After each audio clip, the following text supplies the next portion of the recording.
이 예언자의 권위와 권세에 대해서 말씀을 드리겠습니다. 예언자의 권위와 권세. 제가 자료를 이렇게 좀 찾다가 보니까 오래전에 주기철 목사님이 금강산에서 목회자 수련회 가셨는데 약 200명이 모였다고 그래요. 선교사 같이. 거기서 설교하시다가 그냥 붙잡혀 가셔요. 근데 그 설교 본문이 인터넷에 있더라고요. 너무 은혜가 되어요. 그래서 제가 좀 한번 읽어드리겠습니다.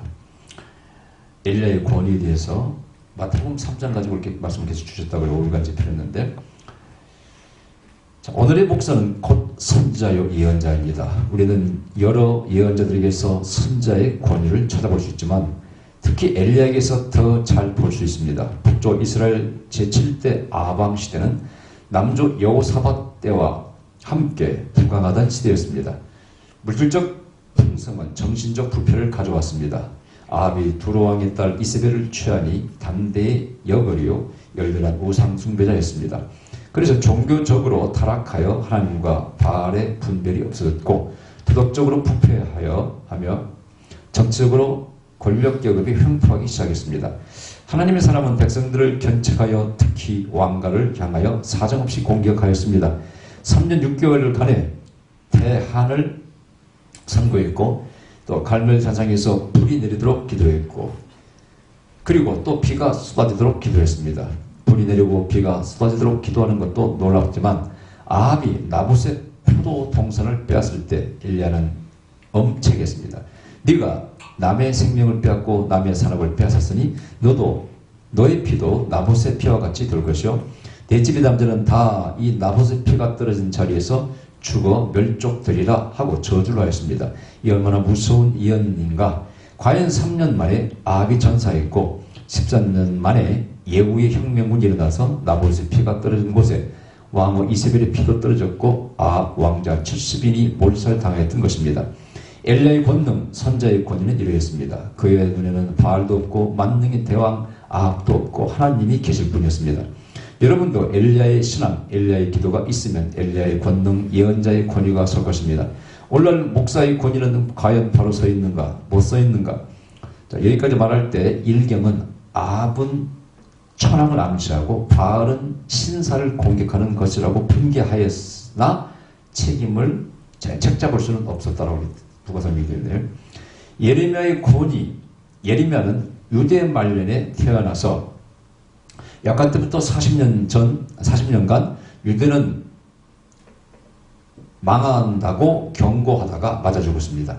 그는 아나도시라는 제사장 촌에서 태어났으니 제사장의 아들로 당당히 제사장의 예복을 입고 교권자가 될 수 있었으나 예복 대신 배운이 입고 망하는 조국을 위해 일생을 울다가 순교하였습니다. 때는 신앙의 명조, 아주 신앙이 좋았던 개혁가죠. 요시야 왕이 40세 미만의 대정치가로서 무기토에서 전사하니 온 나라는 눈물 골짜기가 되고 말았습니다.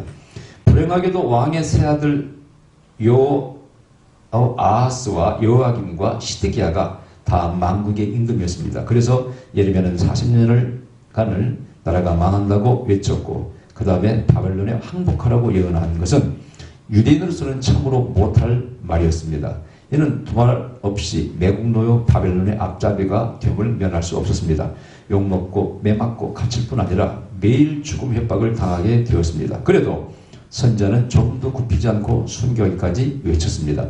평안하다, 나라가 잘 되어간다고 집권 당국과 시대에 아부하는 자는 많지만 바른 말 하는 자는 많지 못하였으니 예레미야 혼자서 하나님의 말씀대로 외쳤던 것입니다. 여기에 예언자의 권위가 섰습니다. 그러나 예언의 사명은 여기서 그치는 것이 아니라 70년 후에는 회복된다고 말한 뒤에 소망을 명백히 말하였습니다. 시대의 죄악을 직시하고 멸망의 경고, 장래의 소망을 분명히 가르치는 것이 예언자의 사명이요 권위입니다. 예레미야는 마침내 민족주의자들에게 잡혀 애굽에 끌려가서 돌에 맞아 죽었습니다.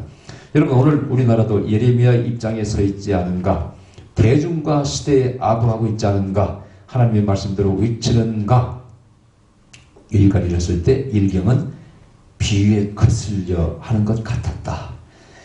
세례 요한의 권위, 광야의 사람 세례 요한은 예수를 바로 증거했고 예수의 길을 예비하여 무섭게 외쳤습니다.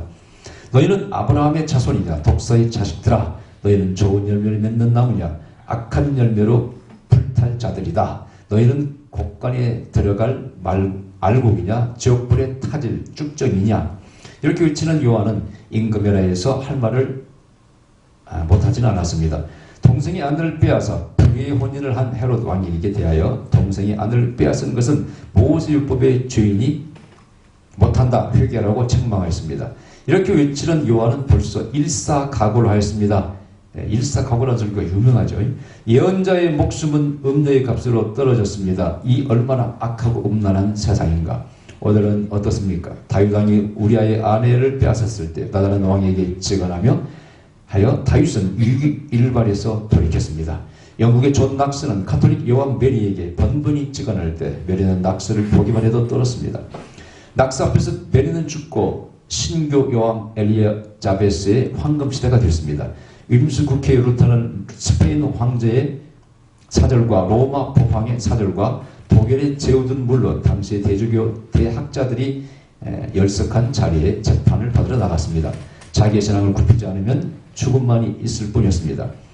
4살 된 네 잘못된 저서를 취소하겠느냐는 신문에 대하여 루터는 내용은 성경대로 기록하였으니 이런 당부도 취소할 수 없다고 단호히 대답했습니다. 생사 여탈의 대권을 잡은 임금 앞에서 그 죄를 책망하는 세례 요한도 일사각오했고 나단이나 낙스, 루터 역시 일사각오가 되어 있던 것이었습니다. 일사각오 연후에 예언하는 것이요 그런 일사각오로 예언자의 권위가 서는 것입니다. 여러분 몰라서 말 못하는가? 왜 벙어리 개가 되었는가? 오늘의 목사들도 일사각오 연후에 할 말을 하고 목사의 권위, 예언자의 권위가 서는 것이다. 그런데 일개 순사 앞에서 벌벌 떨고서야 이렇게 주기철 목사님이 설교하시고 계실 때 여리까지 듣고 있던 일경이 격노하며 중지해산하고 소리치며 홀라기를 불어댔다. 주 목사는 설교를 다 끝내지 못한 채 강단에서 끌려내려갔고 그곳에 모여있던 200명의 목사와 신도들은 강자 해산되고 말았다. 제가 이 주기철 목사님 설교를 읽으면서 그 당시에 존 낙스 이렇게 예화를 드시면서 설교하신 내용이 너무나 감동적이고 주기철 목사님 참 예언자의 삶을 사셨구나 이런 생각이 들어요. 오늘 목사들에게도 예언자라고 그렇게 말합니다. 어떤 사람은 장차 일어날 일만 말하는 것이 예언이 아니라 하나님 말씀을 맡으려고 그래. 미리해가지고 맡아서 전하는 것도 바로 예언자다. 그러면서 목사의 예언자적 사명을 강조하는 분이 많습니다. 그런데 어쨌든 간에 좋습니다만 오늘 여기에 아방시대에 우상을 섬기고 죄를 지고 범죄했을 때 하나님의 징계가 들어옵니다. 성경에서 3년 6개월의 징계는 유명합니다. 이 3년 6개월이 다 성경에 이게 여기서 시작된 거고 곱하기 2하면 바로 7년 대환란이 되는 겁니다. 그러니까 그 모든 것이 기원이 바로 여기서 시작된 겁니다. 자 여기서 가뭄이 온다. 내 입에서 비가 오지 않을 거라고 하면은 이슬도 없고 비도 없을 거라는 거예요. 성경에서 이슬과 비, 시냇물, 우물물 다 하나님의 은혜를 상징하는 것들입니다. 왜? 광야 생활은 물이 없이는 살 수가 없지 않습니까? 그래서 이슬도 필요하고 비도 필요하고 또 시냇물도 필요하고 또 하나 우물물도 필요하고 그래서 우물물 옆에서 하나님을 만나는 얘기가 많이 나오죠. 자 여기서 하나님의 저주 징계가 임한다는 것이죠. 오늘날 여러분 정말 기도 많이 하는 하나님 종들이 장차 이 나라를 하나님 칠 것이다 예언한다는 건 정말 무서운 것이죠. 그동안 많은 전쟁이 일어난다 어쩐다 다 틀렸죠. 예언자들 예언이. 저는 그때마다 다 반박했어요. 전쟁이 일어난다 뭐랬죠. 베르칩도 그 육류 아니다. 지금 조용하네. 가짜 떠드는 예언자들이 얼마나 많습니까? 그 정면을 저는 페이스북에 카톡에 반박해서 그래서 어떤 사람은 나도 음성을 들었는데 하고 막 옹호하더라고. 두고 보자고 누구 말이 맞는가. 결국은 제가 맞았습니다. 이번에 대통령 선거는 제가 해석이 틀렸습니다. 국수를 대접하는 이재명 후보 한 달 전에 제가 사심이 개입된 것 같아요. 이게 윤석열이 무당 신천지 가까웠기 때문에 도저히 그 사람 찍을 수 없고 악으로 썼잖아. 둘 다 마음에 안 들었지만 그래서 이쪽으로 기울다 보니까 미끄러지는 것을 갖다가 전축술에서 하는 바람에 제가 개천 잘 받았는데 해석이 틀렸어요. 제 아마 예언 사역상에 큰 오점을 나겠습니다. 그래서 이번에 깨달은 것은 사심이 개입되면 안 된다. 제가 우리 교인들 몇 번 얘기했지 잔치집이 그런 게 헷갈린다 그랬는데 결국은 사심이 개입되니까 그렇다고 해서 윤석열 후보가 하나님의 뜻이라고 저는 생각하지는 않습니다. 제가 늘 말씀드렸죠. 히틀러는 한 표 차이로 총통에 당선되었다고. 그리고 저렇게 미친 짓을 했다고. 그래서 뭐 이것이 하나님의 뜻의 결과라고 생각하면 큰 오산입니다, 여러분요. 하나님께서 여러분 뭐 내 마음대로 다 후보를 뭐 대통령 뽑는 거 아니에요. 그럼 역사상에 5점을 남길 때 대통령 지금 하나님 다 뽑았다는 얘기예요. 말이 안 되는 얘기고요. 인간이 뽑은 것입니다. 그리고 때로는 그게 마귀 역사가 있을 수 있어요. 하나님은 좋은 쪽으로 인도하시지만 또 마귀는 악한 쪽으로 인도하잖아요. 사람들이 마음이 미혹되면은 마귀의 뜻을 쫓기 때문에 누가 하나님 뜻이라고 절대 말할 수 없고, 그래서 성경적으로 절대 우상을 섬기고 무당을 가까이 하고 신천지를 가까이 하는 사람은 하나님 뜻에 부합하다고 말할 수 없으면 분명히 예언자를 선포합니다. 그래서 여러분 지금 당선자도 나를 위해서 기도합니다. 대통령이 잘 되어야, 잘 해야 힘이 편안하기 때문에 진짜 진심으로 기도합니다. 그럼 잘못하면 당연히 하나님께서 치게 되는 것입니다. 여러분, 그러니까 명심해야 돼요. 그 다음에 여러분 이제 어떤 사람은 막 이제 한쪽을 지지했던 사람, 패한 후보의 지지자들은 밤잠을 못 잤다, 밥맛이 없다 그러는데 어리석은 일이에요. 이쪽에서 이긴 사람은 막 목사도 좋아하고 난리치더라고요. 속으로 아이고 목사가 참 목사값을 못한다. 나는 담담해. 둘 다 별 내 마음에 드는 거 아니었기 때문에 담담하고 그 다음에 내가 또 한 가지 정치를 난 믿질 않아요. 전 얘기했잖아요. 나 누구도 안 믿는다고. 옛날에 지역감리 타파가 참 심각한 지역감리 심각할 때 노무현 후보가 지역감리 타파를 늘렸기 때문에 이거야말로 시대적으로 하나님의 뜻이다 해서 내가 여기서 노상호 발대식을 한 사람 아니에요. 그러나 나중에 그 노무현 씨도 나중에 하는 짓 보니까 마음에 안 들어서 다 철회해버리고 노상호 탈퇴해버리고 다 끝내버리잖아요. 나는 누구의 사람의 절대 지지하고 되고 싶잖아요. 그리고 일개 정치인이 뭔 하나님 역할을 할 수 있는 게 아니에요, 여러분요. 너무 사람을 믿지 마시기 바랍니다, 바보같이. 이긴 사람, 진 사람, 너무 사람 믿지 마세요. 정당 믿지 마세요. 그들이 하나님 뜻대로 일하는 사람들이 아니에요, 여러분요. 자기 정당의 이익을 위해서 일하는 것이 절대. 진정으로 우리는 하나님 편에 있어야 돼. 여기 엘리야처럼 내 입에서 만약에 우로 피와 이슬이 있지 아니하는 이 땅에 가뭄이 든다는 거예요, 여러분요. 이 권위 있는 예언자 아닙니까? 왕도 두려워하지 않아요, 여러분요. 누구도 두려워하지 않습니다. 하나님만 두려워합니다. 이런 예언자가 이 시대에 필요한 것 아니겠습니까? 예언자, 이사야, 예레미야, 여기 엘리야, 엘리사나 이런 진정한 하나님의 종이 필요할 때라 말씀을 드릴 수가 있습니다. 자, 그런데 비가 오지 않는다는 것은 아까 3년 6개월 여기서 시작해서 뭐 요한계시록 다 기록됐잖아요. 3년 6개월 곱하기 7년 관련. 근데 이것이 바로 하늘문이 닫혔다는 것이죠. 자, 예언자는 하늘문을 닫았다 이렇다. 요한계시록 4장이나 뭐 그다음에 그 엘리야의 이제 야고보서 5장에 보면 엘리야가 성경이 우리가 같은 사람이지만 기도로서 하늘을 움직인다는 거 아니에요. 하늘문이 오늘날 이렇게 닫혔다 열렸다 한다는 거예요. 그래서 그것이 바로 예언자의 권위며 입술의 권세며, 그리고 예레미야 1장에서는 예언자에게는 그 입술의 권세를 주었대. 하나님 말씀을 이렇게 넣어준다는 거죠. 다윗도 그런 얘기 했습니다만 그 말씀 선포할 때 그 이루어진다는 것입니다.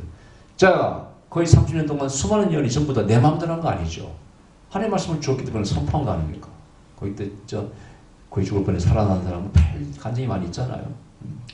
장례 치를 때 많은 그 예언의 열매를 가지신 분들 오셔가지고 그 예언의 열매 이랬던 걸 얘기했고, 또 지난주 금요일날 이제 우리 집 나갔던 집사님 두 분이 오셔가지고 또 그런 얘기를 나눴습니다.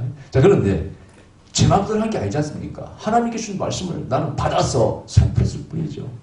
이게 얼마나 유익겠습니까? 이것을 어떤 사람은 따로 말씀의 신학, 말씀의 권세, 뭐 여러 가지 표현할 수 있어요. 이 성경은 하나님의 종들의 입술을 통해서 말씀을 선포하게 하고 그 말씀을 이루어 주셔요. 여기서 때로는 큰 제한이 오기도 하고 우리의 축복도 오는 것입니다. 그래서 이 엘리야는 이 말씀을 받아서 결국은 자기가 살아납니다. 그죠? 다 죽어갈 때 힘들 때 피할 길을 알려주시니까 그 말씀을 따라가니까 살 길이 열리더라는 것이지. 그러니까 이 시대에도 얼마나 그런 말씀이 필요합니까? 나라가 힘들 때 어려울 때 아니야 우리는 좋을 거야 잘 될 거야. 이 코로나가 시작된 후에 재연이 기억납니다. 너에게 어려움은 있으나 너희 민족을 용서케 하리라. 정말 단군 일에 이렇게 우리가 고난도 당했지만은 이렇게 용서할 때가 없었지 않습니까? 한국 위상이. 지금도 마찬가지. 하나님 계속 우리 민족을 좋은 말씀을 주세요, 여러분. 올해도 내가 좋게 얘기했고 전쟁이 일어났지만 그러나 분명히 우리는 좋아질 거예요. 계속 좋아집니다. 언제까지 갈지는 모르겠습니다만은. 그래서 어려움 속에서도 우리는 빛을 발하게 될 줄 믿습니다. 아마도 이 한민족이 뭔가 사명이 있는 것 같아요. 말씀드렸죠. 세계 선교의 가장 열정과 그 또 힘과 뭐 재력과 모든 걸 쏟을 수 있는 민족은 한민족밖에 없다. 이 민족을 축복하셔야만이 이 말세에 선교의 사명을 감당하셨기 때문에 아마도 한민족을 분명히 축복하실 줄 나는 믿습니다. 우리 시작이 선했잖아요. 홍익인간의 개념으로 나라를 개우겠고 우리는 늘 항상 약한 자였고 당했습니다만 그러나 늘 베풀었고 남의 나라를 먼저 침략하지 않고 물론 뭐 약간의 그런 것도 있었습니다. 그러나 먼저 침략한 적 없고 당하니까 이렇게 고구려 시대에 뭐 광태당이 장수왕이 이렇게 한 적은 있지만은 먼저 막 공격하고 정복 이렇게 역사를 벌인 적이 없습니다. 그러나 우리 민족은 정말 뛰어났고 저 고조선과 그 전에도 있었겠지만은 요하 문명, 홍산 문명이 전부 다 그 주인공들이 우리 민족 아닙니까? 뭐 고학적으로 다 발견된 똑같아요. 우리 한반도에 발견되는 것과 중국의 만주 위에 산동반도에 발견되는 것이 다 똑같습니다. 고인돌, 뭐 비파, 뭐 동검, 뭐 비사민턱이 다 발견된 우리 민족이 저 흔적이거든요. 우리 민족이 옛날에 유대했어요. 전쟁에서 마지막 전쟁에서 짐으로써 다 빼앗겼어요. 그렇죠? 고조선이 마지막 전쟁에서 패함으로 망하고요. 다 이기다가 또 고구려가 다 이기다가 마지막 전쟁에서 패하고 또 나라가 터집니다. 요즘 역사 공부를 많이 하는데 근데 그 흔적들이 보면은요. 저 멕시코 저 아메리카의 원주민들이 전부 우리 조상들입니다. 여러분. 언어가 너무 비슷해요. 그 인디언들 언어가 우리 비슷합니다. 심지어는 미시시피도요. 미시시피 때 원래 언어는 치가 우리 꽁치, 갈치, 고기치입니다. 고기를 부를 때 씁니다. 미는 물이 많고 고기가 많은 곳이 바로 미시시피라는 원주민의 원어에서 나온 겁니다. 그뿐이 아니에요. 그 손성대 교수라는 분이 다 밝혀냈는데 어마어마 너무 우리랑 말과 비슷해가지고 우리 대부분 알아들어. 인디언 언어를 딱 들으면 그게 말이 좀 바뀌었죠. 이렇게 스페인어로 이렇게 영어로 바뀌었는데 언어로 보면 너무 우리말 흡사합니다. 그러면서 역사 공부하면서 고구려와 삼국이 막 언어가 비슷했구나 옛날에. 그걸 우리 유추할 수 있어요. 그러니까 언어가 같기 때문에 민족이라고 하는 거예요. 서로 사만이라고 역사 얘기까지 하는데 그래서 우리 민족을 사랑하시기 때문에 좋은 말씀을 주셨다. 그 얘기에서 여기까지 왔습니다. 자, 이때 우리 예언자들은 어떻게? 민족의 앞길을 예언해야 돼. 오늘 본문에 보면 자, 그러면 가뭄이 온다. 권세를 나타냅니다만은 오면 어떻게 할 것인가? 여기에 살 자는 살아야 되고 반드시 복을 받을 자는 복을 받아야 됩니다. 그렇죠? 자, 예언자에게 하나님께서 살 길을 열어주셔요. 뭐라고? 너는 어디로? 동쪽으로 가라. 그 다음에 어디로? 그리시네 가슴으로 하는 거예요. 이 동쪽의 의미도 뭐 성경에서 찾으면 뜻이 있죠. 해 뜨는 곳, 뭐 예루살렘 쪽이 바로 이제 옛날에 보면 포로 붙잡혔을 때 동방이죠. 동쪽을 향해서 창문을 열기도 하고 하나님 방향을 해 뜨는 방향 동쪽을 표현합니다만은 여기서는 그렇게 중요한 의미는 없고요. 그리시네가로 가라가 중요합니다. 그리시네가는 또 이름 자체가 뭐 그것도 제가 한번 설교한 적이 있어요. 그 요단강 줄기에 세 가지 지류가 있는데 그 의미가 다 있다고 그때 한번 설교한 적이 있습니다만은 여기서는 또 크게 중요한 게 아니고 어디로? 물이 있는 곳에 가라. 피할 길을 알려주는 거예요. 여러분 정감록에 보면은요. 그 남사오거선 정감록에 십승지라는 게 있어요. 십승지가 뭐냐? 전쟁이 일어나도 피해를 안 받고 가뭄도 없고 또 질병도 이렇게 유행병도 오지 않는 하여튼 명당자리라고 해서 10곳을 소개해 있어요. 그래서 사람들이 모든 지방자치들은 거기 이제 명당을 또 개발해서 상품을 팔아먹고 거기서 뭐 잠자고 할 곳을 만들더만 재밌어요. 그래서 사람들이 막 그리 가. 그리 가면 전쟁을 피할 수 있고 사망을 피할 수 있다는 것이죠. 근데 저는 그걸 말씀드리고 싶은 것이 아니라 피할 길을 따라서 가는 것도 지혜라. 자, 가뭄이 들었으면 당연히 어디로 가야 돼요? 물이 있는 곳에 가야 되지 않겠습니까? 너는 물이 있는 곳에 가라는 거예요. 그러면서 그리시네가로 가라. 가뭄이 오니까. 제 밑에 자 코로나가 왔습니다. 근데 어리석은 목사들 가운데 너무나 명신을 가지고 어떤 목사는 교인을 갖다가 사망의 골짜기에 이른답니다. 자, 소금물만 어떻게 하면 안 걸려. 또 어느 교회는 고추대 그 썰어 먹으면은 안 걸린다고 그래요. 교인들이 고추대를 어디서 구해다가 막 나눠준대. 근데 몰라. 고추대가 효과가 있는지 없는지 난 검사를 안 해봤기 때문에 모르겠는데 하여튼 그러다가 하여튼 소금물 사건으로 많이 교인들이 걸려. 그리고 그걸 너무 맹신으로 과학적인 어떤 지식을 부정해버리고 뭐 코로나를 무시했던 목사들 많이 죽었습니다. 제주에 아는 사람 여러 죽었습니다. 대표적인 게 어떤 뭐 코미디언 그 주신 목사님은 백신도 안 맞겠다고 죽었어요. 그러면 자기만 죽으면 괜찮지만은 성도들을 사지로 이끄는 목사, 살 길이 아니고 죽을 길로 이끄는 목사, 올바른 목사라고 할 수 있을까요? 이게 큰 문제입니다. 여러분, 과학도 절대 무시하면 안 돼요. 과학도 하나님의 새 창조의 세계입니다. 그래 안 그래요? 과학은 하나님과 동떨어져 있습니까? 옛날에 뭐 지구가 태양을 논다, 태양이 지구를 논다, 누가 이기시키고 누가? 맹신적으로 믿는 사람이 있어요. 맹신적으로. 나는 절대 그걸 좋아하지 않습니다. 과학도 받아들여요. 제가 요즘 코로나에 자신 있어 집회를 가기로 했는데 그 이유는 제가 코로나를 극복했으니까. 우리 식구가 다 걸렸는데 나만 안 걸렸어. 같이 밥 먹고 얘기하고. 제가 당뇨 환자라 제일 위험한데. 그래서 내가 분석을, 저는 또 뭐 대처를 공부하고 그런 걸 좋아하니까 막 분석하니까 내가 즐겨 먹는 한 가지, 이제 방송에 나가게 도라지를 나는 약 한 달간 엄청 먹었어요. 한 끼에 보통 한 끼 이상을 먹었어요, 제가.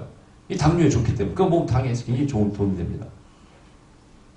그래서 내가 인터넷 검색했더니 도라지에 있는 성분이 면역을 엄청 높인대요. 특히 뭐 콜레스테롤, 뭐 중성지방은요 49%를 떨어뜨리더라는 거야. 이것은 어마어마한 그 효과거든요. 보통 20%만 떨어뜨려도 굉장히 효과 있는 거예요. 거의 50%를 떨어뜨린다는 거예요. 여러분 제 얼굴에 화색이 좀 좋아지지 않았습니까? 나도 요즘 거울 보면 화색이 엄청 좋아졌어요. 아침에 일어나면 옛날에는 누리끼리 했는데 아침에 일어나도 붉고 촉촉하게 화색이 좋고 너무 좋아서 내가 이 효과를 정말 보고 있구나 느끼고 있습니다. 있는데 어쨌든 거기 보니까 외국에 실험했는데 코로나 환자에게 원숭이에게 실험했는데 코로나를 이기더라는 거예요. 도라지를 먹였더니 그 안에서도 무슨 뭐 D 성분이라는 거, 사포닌 성분인데 그걸 또 뭐 60도에서 이렇게 2시간 끓이면은 8배로 나온다면 이번에 한 며칠 전에 발표된 겁니다. 면역력을 엄청 높인다는 거예요. 이게. 여러분 면역이 높이면은 거의 모든 병 안 걸립니다. 암도 안 걸려요, 암도요. 그래서 장생도라지라고 해서 20년 막 이상 키운 도라지는요, 암도 치료한다고 자기들끼리 선전하고 간증하고 그러더라고, 당뇨도 치료하고. 근데 그래서 먹기 시작한 거거든요, 사실은요. 그래서 저는 자신있게 권해요. 뭐 100%는 아니겠지, 사람마다 다르기 때문에. 그러나, 자, 여튼 이건 지혜라든지 과학들은 믿어야 되고, 때로는요, 받아들여야 되고, 어쨌든 하나님의 백성들을 사지로 몰고 가면 안 되는 거예요. 산결로 인도해야지. 대통령도 마찬가지예요. 지금 뭐 당선자가 뭐 사드도 더 배치하겠다고 막 떠들고 그러는데 나 걱정스러워요. 이날 인조가 삼전도의 굴욕을 또 한번 우리 백성들에게도 가져오자 할 걱정이 돼. 그동안 중간 입장을 잘 취하면서 미국 항상 동맹을 가지고 중간 입장을 잘 했잖아요, 정부가. 근데 너무 한쪽으로 붙으면 절대 안 됩니다. 미국이 끝까지 책임 못 집니다, 여러분이. 그거 알아야 돼. 너무 한쪽에 치우치면 안 되는 거예요. 우리 외교 중심 물론 미국이지만은, 그러나 너무 치우치면 안 되는 거, 자극하면 안 되는 거예요. 이번에 우크라이나도 보세요. 잘 싸우고 있지만은 틀린 얘기 아니에요. 너무나 서방이 붙으려가니까 러시아도 위기를 느끼는 것이죠. 그 우크라이나가 보니까 그 주민들이 러시아에게 막 섞여 있더만.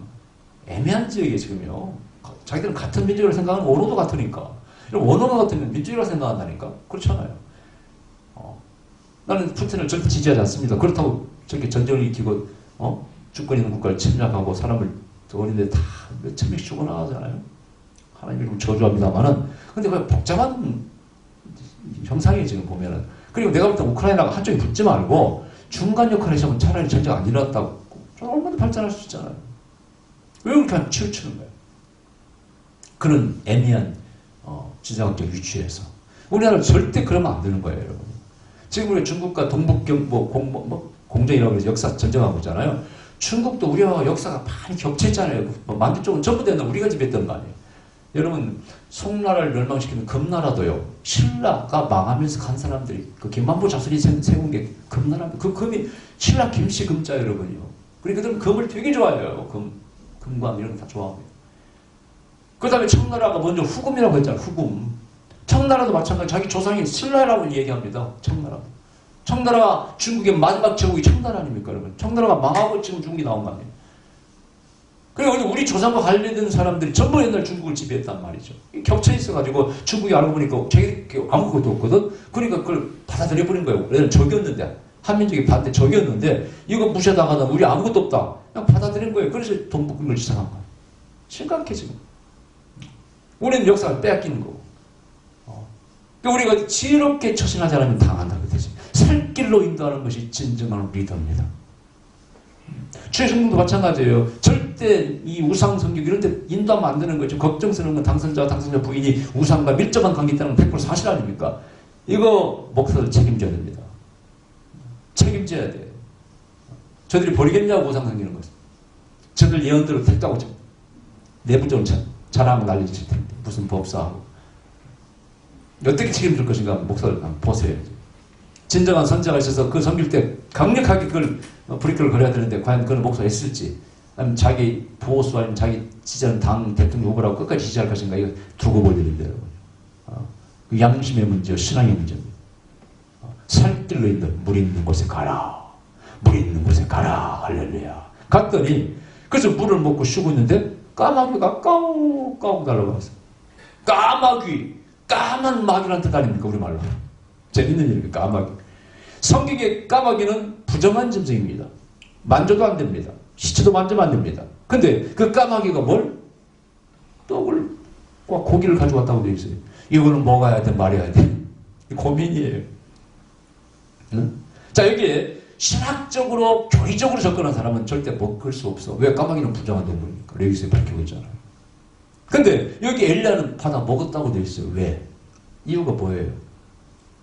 아주 중요한 건 신학적으로 너무 중요한 얘기입니다. 이 신학자들이 전혀 이런 걸 캐치하지 못합니다. 내가 강의 다 들어봐서 이런 얘기하는 교수님 들어본 적이 없어요. 중요한 여기는 기록된 말씀과 계시된 말씀이 충돌이 납니다. 기록된 말씀 레위기서는 절대 까마귀를 가까이서는 안 드는 거예요. 그러나 예언적으로 계시된 말씀은 오늘 10장 1절에 뭐라고요? 길르앗에 우거는 자 중에 디스 사람 엘리야가 아합에게 고하되 나의 섬기는 이스라엘 하나님 여호와의 사심을 가리켜 맹세하노니 내 말이 없으면 순통을 오르고 있지 않냐려 하니라. 여호와 말씀이 엘리야에게 임하여 가르치되 너는 여기서 떠나 통으로 와서 요단 앞 그리시나까지 숨고 그 시냇물을 마시라. 내가 뭐라고? 까마귀들을 명하여 거기서 너를 먹이게 하리라. 계시의 말씀은 까마귀를 통해서 먹인다는 거예요. 기록된 말씀은 까마귀는 부정한 동물 가까이서 안 된다는 거예요. 어떤 말씀을 취해요? 이 중요한 거예요. 중요한 거예요. 이게 오늘날도 똑같은 신학적인 문제가 발생합니다. 옛날에 북한을 도울 것인가 말 것인가 똑같아. 원론적으로는 뭐 군사에 무슨 식량을 쓰니까 도움 안 된다. 나는 계시받았잖아요. 너희 동포를 도우라. 전쟁은 나 여호와께서 건 것이 아니냐. 그래서 우리는 도왔지 않았습니까? 여러분 데 가서 미국 가서 그런 일을 많이 했습니다. 고민하고 있는 분들에게. 실제로 제가 미국을 인솔했을 때 같이 가셨던 그 이금희 목사님이라는 분이 미랄 선교회 회원이었는데 북한에 뭐 국수공장에 있는 걸 도와주시던 분이었는데 갈등에 쌓인 거예요. 이것도 해야 되나 말아야 되나 비판이 너무 많으니까. 그때 저를 따라왔잖아요. 그때 그 펜사콜라의 브라운스필 처치에서 내가 갑자기 그 교회 수천 명 있는 데서 계단에서 갑자기 성령이 사로잡혀가지고 통곡이 나오기 시작했습니다. 나도 놀랐어요. 내가 왜 이러는가 대체. 그 계단에 서가지고 갑자기 통곡이 나와서 성령께 물었죠. 성령이 왜 그러십니까? 했더니 선포하리 뭘.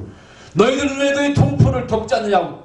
펜사콜라 그 브라운스필 처치 계단에서 예언했습니다. 예레미야처럼 막 통곡하면서. 나도 어이가 없어가지고 나도 황당했어. 우리 같이 갔던 내가 인솔했던 목사님들도 황당하게 쳐다봤지. 근데 그 집회 끝나고 아침 새벽에 우리가 이제 항상 바닷가에서 새벽에 기도하면서 바닷가를 거니는데 그때 이 목사님 따라 나오셔가지고 저한테 그러시더라고요. 목사님 제가 이번에 너무 큰 은혜를 받았습니다. 왜? 뭐 때문에요? 아니 제가 그것 때문에 굉장히 갈등했는데 목사님이 그 예언을 해주셔가지고 내가 확신에 서게 됐습니다. 여자분 한 분도 그러셨어요. 여자 목사님도 이번에 너무 가축을 잘했다고. 그게 예언자예요. 다른 사람은 다 틀렸어. 하나님 말씀에 비춰보니까 틀렸다는 거예요. 그러나 계시의 말씀은 정반대로 말씀하고 있고 이것이 또 어디에 나와요? 사도행전에 나오지 않습니까? 어디에? 10장에 나오지 않습니까? 누구예요? 베드로의 누구지? 나 갑자기 생각이 안 나는데 백부장? 고넬료. 아이 큰일 났네. 고넬료가 사람을 보내서 베드로 청할 때 베드로가 안 가려고 그랬잖아요. 이방인하고 같이 섞이다가 큰 욕을 얻어먹고 그러니까 그때 꿈에 하나님께서 환상을 보여주잖아요. 하늘에서 보자기가 이렇게 쌓아 내려오는데 거기에 부정한 고기가 들어있어. 이걸 잡아먹어라. 나는 율법을 절대 어길 수 없습니다. 못 먹습니다. 했을 때 내가 깨끗한 걸 네가 왜 더럽다고 그래? 먹어라. 그때 딱 깼다는 거예요. 그러니까 고넬료 보면 하인들이 똑똑똑 여기 혹시 베드로 사도가 안 계십니까? 묻는 거야. 그래서 그 계시 받았기 때문에 따라가잖아요. 이게 성경의 신약과 구약의 중요한 일. 오늘날 왜 예언자가 필요하냐? 정말 갈등할 때, 결국엔 말씀이 때로는 이렇게 부정적으로 말씀하실 때, 때로는 까마귀를 통해서 먹이신 하나님을 생각해내야 됩니다. 그래서 예언자가 오히려 필요한 것이죠. 저는 그러면서 그런 역할을 담당했다고 자부하고 싶어요. 여러분, 여러분, 쓸데없는 예언자들 전쟁 일어난다. 안 일어난다! 오히려 저는 천암 사건 때는 올해 북한에서 우리나라 괴변을 일으킬 거라고 내가 예언했잖아요. 그리고 또 한 번 연평도 또 한 번 더 일으킬 것이다. 연평도 터졌잖아요. 그럼 여기서는 끝났고 이제 휴전선이 문제를 일으킨다. 요인 암살한다. 정확히 알렸습니다. 정확히 진짜. 총 쏴가지고 휴전선 문제 일으켰고 또 요인점 독살을 했잖아요. 북한과 일하는 사람은. 이렇게 구체적으로 이제 예언하기는 힘듭니다, 여러분, 진짜. 세계적인 예언이라고 감히 말할 수 있습니다, 여러분요. 근데 그런 역할을 감당했다고 자부하고 싶어. 그래서 따라갔더니 물이 있고 떡과 고기를 먹었다는 거예요. 여러분, 하나님을 섬기는 자는 이 세 가지를 공급받아야 돼요. 물! 뭡니까? 우리는 성령에 늘 생수를 공급받아야 됩니다. 이 물이 때로는 성경의 말씀이요, 진리를 하는 겁니다. 그래서 말씀과 진리를 따라갈 때 실제 육에 필요한 떡과 고기를 먹게 된다는 것이죠. 떡은 뭡니까? 그야말로 일용할 양식이죠. 고기는 뭡니까? 일용할 양식만 가지고 못 살잖아요. 이건 특별지키고 특별한 하나님과의 은혜, 체험을 의미하는 것이죠. 왜 광야에서 만나 먹다가 그거 먹으면 질리니까 고기를 달라고 했을 때 메추라기를 먹게 하잖아요. 특식을 말하는. 어떤 사람은 그걸 부정적으로 해석하는 사람인데 저는 그렇게 생각하지 않고요. 특별한 은혜와 체험을 말하는 것입니다. 그래서 이 물과 떡과 고기가 공급돼야 돼. 이 어려울 때 지금도 코로나 힘들 때 우리는 이 세 가지를 체험해야 돼. 하나님의 말씀을 따라가면 이 세 가지가 체험될 줄 믿습니다. 할렐루야. 기다립시다. 그러나 우리 아버지 감사드립니다. 우리에게 아버지의 까만